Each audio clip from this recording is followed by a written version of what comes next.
Good morning, Sean Campus. I hope everybody's doing well. Welcome to our coffee hangout. I want to go over today 3 steps to making everything bad, but then I also want to go over um, a few steps that are going to help you turn things around as well. So let's let's get into it. Um, so I think what happens is a lot of times when I mention these things, you're going to actually know. You'll be able to validate because it's in your life already. But being able to put words to it helps us to give ourselves an operation. So that's actually what we're going to do today. It's like we're going to put words to what happens whenever things are not going well in your life. And then we're going to, out of those things, 3 things that we give you, then we're going to be able to develop a way out of it and how to do it differently. Okay. So the first thing that happens is you don't control your mind.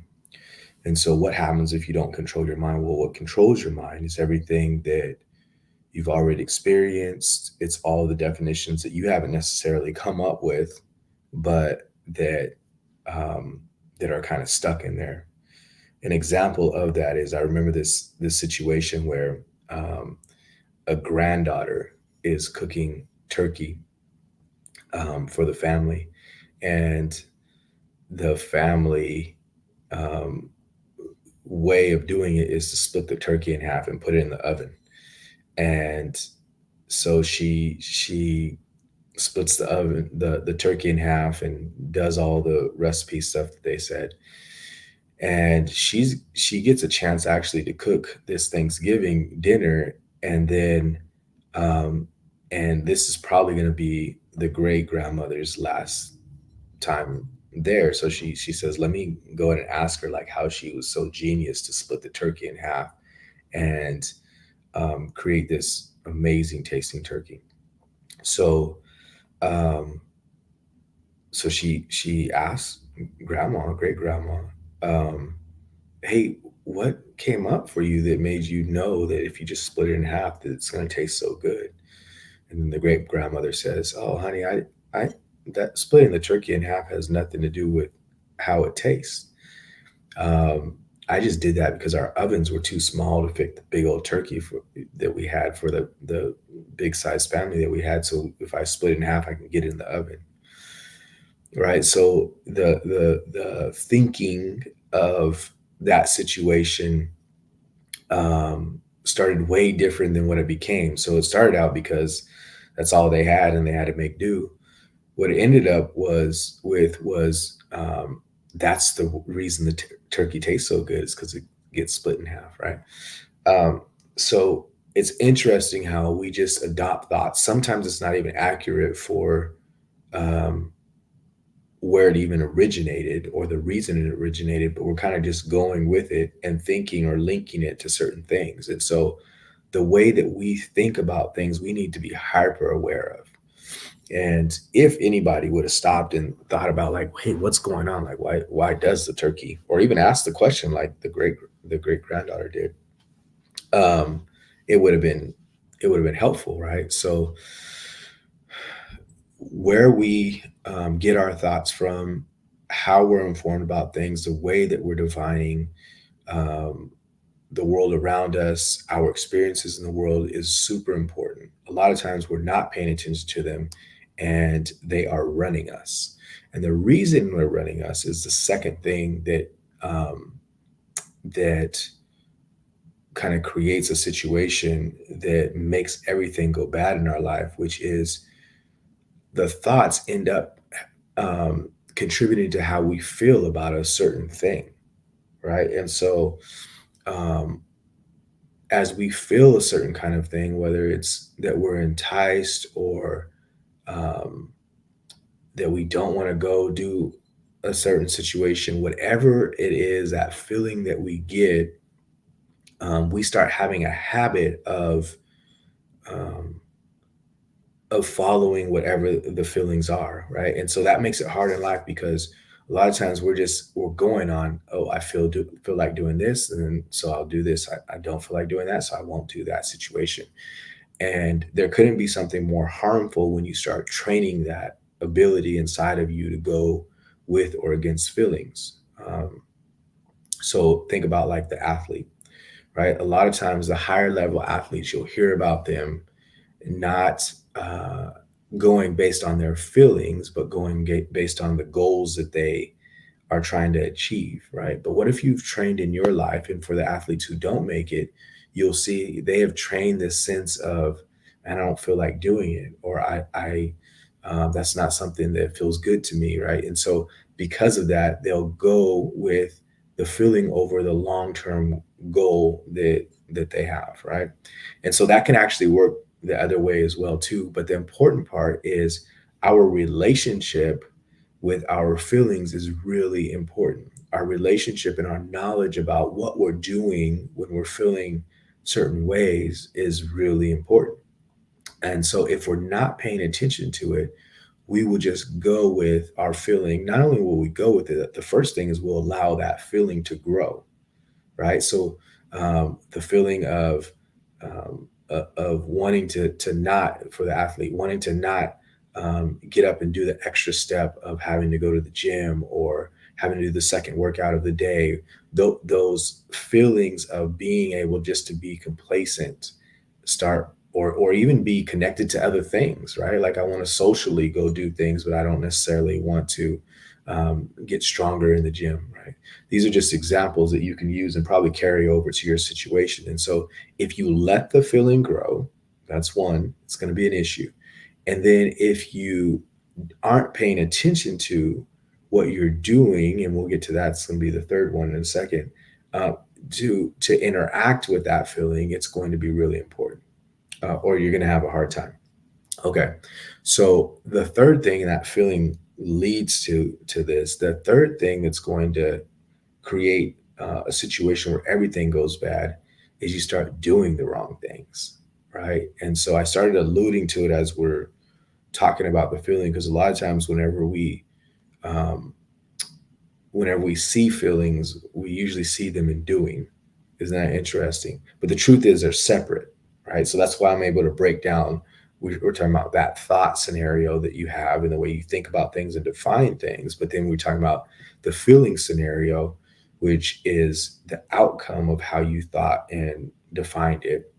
And mostly it's evident in what you end up doing. And so what you do reinforces your thinking and feeling scenarios, right? So the more actions, let's say that you weren't able to catch yourself, like I wasn't able to think different, right? I don't have the definition that I need, and I've started feeling some kind of way, and then I'm doing these certain kinds of behaviors um, based on that. At least in your doing scenario, you'll have to make a stopping point, right? Because if not, everything continues to go wrong for you, or will eventually go wrong for you, because you just keep um, being a part of that initial thought process that ended in a different kind of feeling that's ending in your behaviors over and over again, right? So for your behaviors, it's an unchecked. It's just going ahead and doing without even being able to know what you were thinking or feeling. You just going in straight into the behavior. Um, of whatever is going to destroy you. So you usually don't have a thought out process for yourself. Um, you're usually okay to go with whatever the feelings are. And now your behaviors look just like that. Okay. So what's interesting about all that is all of that equals your outcome. And so when we talk about everything going bad, that's your outcome, right? So those are the ways to make everything go bad in your life. And with that, you can clearly see, like, okay, there is some things that I could work on, or some areas I can go to. So what are the ways to be able to do it differently? Well, um, one of the fascinating things is you being able to grow knowledge about scenarios. And in my first example, I talked about the person who asked the question, right? And so the great granddaughter asked of the great grandmother, like, what was the reason? And the more questions you ask, or the more you search for what it is that you need to know, the more you can um, create new definitions for your life and what it needs to be, so that you're not just blindly following. And those can be sneaky things. Let's say that you say, you know what, I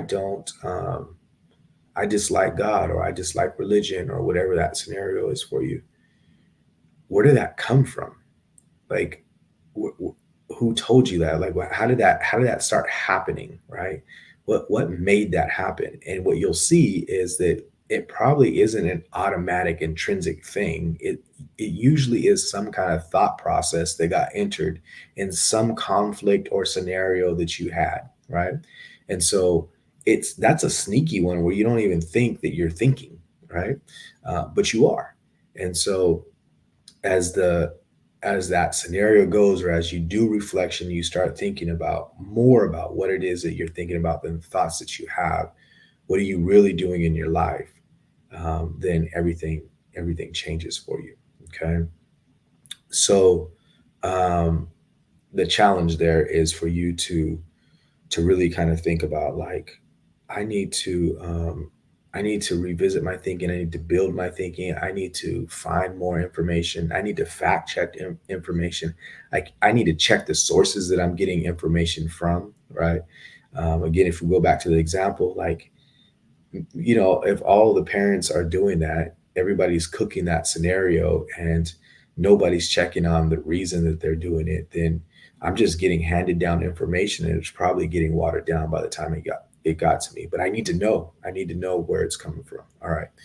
So then the second one with the feelings is, understand the difference between thought and feelings. I think a lot of times we mix them up. Even when I'm talking about them, sometimes I'll mix up the ideas of thoughts and feelings, and I talk about them every day. And so I can't imagine if you don't talk about them every day that you wouldn't have a hard time at some time mixing up the thoughts and the feelings. So understand what your feelings are, and try to be aware of the outcomes of your thoughts, which are feelings, by paying attention to what you're experiencing in your body, right? And a good way to do that is self-talk. That's a good way to know your thoughts as well, but a good way to know what you're feeling is being able to self-talk and reflect on um, what are some of the things that are coming out of your experiences and the thoughts that you're having, right? And part of that reflection could include something like journaling, but just being able to get space in your life where you can reflect on what it is that you are feeling on the inside. Okay. So once you're able to think about, okay, where are my thoughts coming from? I have my definitions. What are they? What do I want to develop in my life? And then we look at the feelings. Then I want you to be able to say, it doesn't matter what I feel necessarily immediately. It's more of the long term scenario that I'm looking at. And I think that's where we kind of get caught up, is a lot of times we're trying to get the feeling right now versus get a long term outcome of inner peace. And so that's the goal, the matchup that we want to do with our feelings. As much as we kind of want to satisfy ourselves right now, the long term goal is what we're searching for more than anything. Okay. And so we want to try to push past the right now feeling for a longer outcome of inner peace, even though there might still be calamities that we don't control. And then the final thing is, start putting habits in your life and start doing things that help you to align a different direction, right? And so, where are you headed if you keep doing the same things that you're doing, right? Where are you headed? The more that you're able to say, this is where I'm headed, and so this is the things that I'm doing, these are the things that I'm thinking, these are the things that I'm feeling, these are the things that I'm doing, the more that you're able to say that, then your life starts heading towards goodness, right? The less you're able to say that, the more that you say, look, let me just go based on what I think and what I feel right now, start doing those things, then who knows where you end up. And that's not a good place to be in life, right? We want to be in more control of what we're doing. We want to be in have more sense about where we're headed. We want to try to create the things that we want in our life intentionally, instead of being hamsters on wheels, right? All right. So I hope that concept, or those concepts, are useful. If you want to talk more about it, please feel free to send an email to me. If not, we'll talk to you guys soon. Have a good week. Bye now.